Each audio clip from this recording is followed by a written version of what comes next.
अस्सलाम dear students, हम matter class Urdu grammar का एक इंपॉर्टेंट क्वेश्चन कर रहे हैं रसीद जो कि एग्ज़ाम में 10 नंबर का आता है। वो आज की रसीद है कर्ज़ हसना, यानी हमने किसी से कर्ज़ा ख़रीदना है।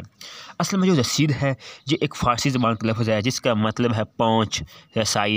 यानी हम किसी से कोई चीज़ ख़रीदते हैं, वो हमें जो हमसे पैसे वसूल कर रहा होता है वो हमें एक तहरीरी सबूत पेश करता है जिसमें उस चीज़ का हुलिया, उसकी पेमेंट, ख़रीदार का नाम और पैसे वसूल करने वाले का नाम, उसमें गवाह शब्द वगैरह, उसका एड्रेस, डेट, शनाख्ती कार्ड सब कुछ उसमें दर्ज होता है, डेट दर्ज होती है, सब कुछ। उस सबसे पहले लिखा था अनवान क्या है कर्ज़ हसना, ठीक है, जो हम जिसके बारे में रसीद है जो हम कर्ज़ा ले रहे हैं।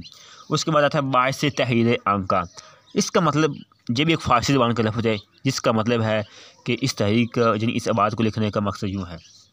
सबसे पहले हम लिखेंगे मुबल्लग 50,000 रुपये, जिन हम जो रकम है उसका हमने निसब भी लिखना है, हाफ भी लिखना है, उस हिस्सों में भी लिखना है और लफ्ज़ों में भी लिखना है। मुबल्लग 50,000 रुपये। अब ये हमने लफ्ज़ों में लिखा आगे हिस्सों में। निसफ़ जिनके मुबल्लग 25,000 रुपये होते हैं।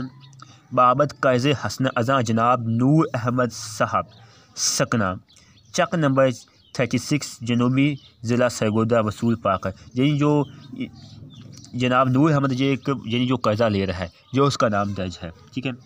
उसका एड्रेस वसूल पाकर रूबरू मंदरजा जाल 2 गवाहों के ये रसीद लिख दी है ताकि सनद और वक़्त ज़रूरत काम आए।